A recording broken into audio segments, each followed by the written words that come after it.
Hello बच्चों, let's see this question. इसमें आपको लिस्ट वन को लिस्ट टू से मैच करना है। तो देखते हैं पहले लिस्ट वन में क्या क्या दिया हुआ है।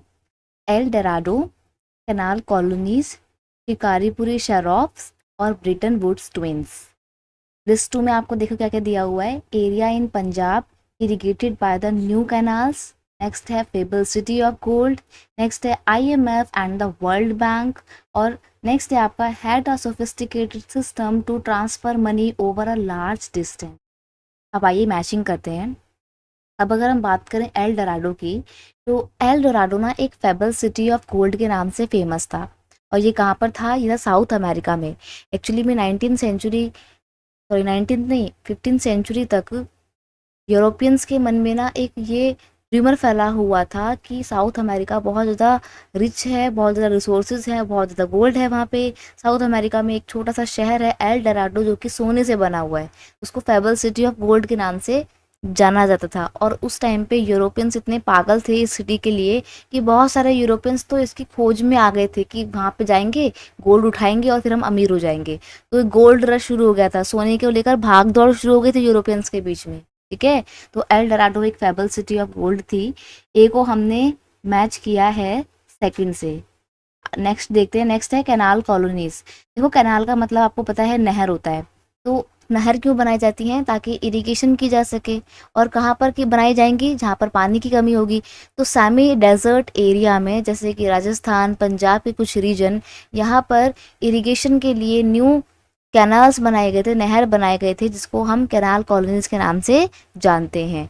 ये ब्रिटिशर्स ने बनाए थे और सिर्फ अपने फ़ायदे के लिए। क्यों? ताकि सेमी डेजर्ट एरिया में भी क्रॉप प्रोडक्शन किया जा सके, वहाँ पे वीट और कॉटन ग्रो किया जा सके, जिसको एक्सपोर्ट करके ब्रिटेन की इंडस्ट्रीज़ में इस्तेमाल किया जा सके। तो अपने फ़ायदे के लिए कैनाल कॉलोनीज बनाई गई थी पंजाब में और राजस्थान में। तो हमने यहाँ पे बी को मैच किया है वन से। नेक्स्ट है आपका शिकारीपुर शॉप्स। तो देखिए ये क्या था? ये एक सोफिस्टिकेटेड सिस्टम था जिसमें एक बहुत लंबे डिस्टेंस पे भी, बहुत दूर दूर के एरिया में भी मनी को ट्रांसफ़र किया जा सकता था। और ये काफ़ी रिलायबल हुआ करता था, पैसों को सेफ समझा जाता था इसमें जब ट्रांसफ़र करते थे। तो शिकारीपुर शॉप्स को हमने मैच कर दिया है सी को फोर्थ से। बचा डी, जो कि थर्ड होगा इसका आंसर। लास्ट वही बचा है ब्रिटन वुड्स के ट्विंस। ये थे आईएमएफ और वर्ल्ड बैंक। आईएमएफ का फुल फॉर्म क्या होता है? देखिए यहाँ पे लिख देते हैं हम।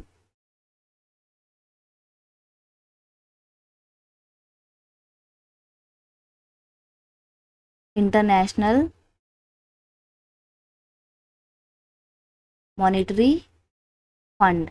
और वर्ल्ड बैंक का नाम तो आपने सुना ही है। तो ब्रिटन वुड्स कॉन्फ्रेंस बुलाई जाती है यूएसए में, एक जगह है वहाँ पर, ब्रिटन वुड्स नाम की जगह है यूएसए में।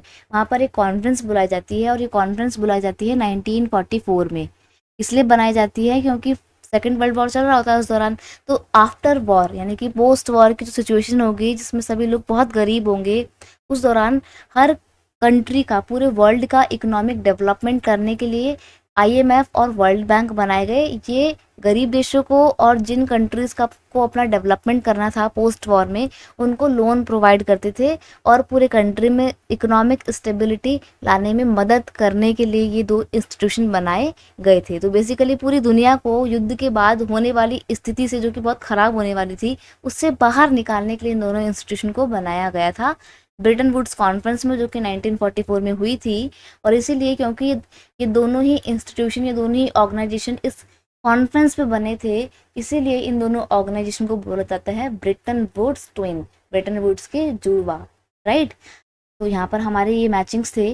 अब देखते हैं, मैच करते हैं इनको। ऑप्शंस थे, पहला ऑप्शन है ए का सेकंड, बी का वन, सी का फोर्थ एंड डी का थर्ड। तो आपका जो फर्स्ट ऑप्शन है वही मैच हो गया, तो आपको बाकी के ऑप्शन देखने की ज़रूरत ही नहीं है। तो option A is your final answer. I hope you understood it well. Best of luck.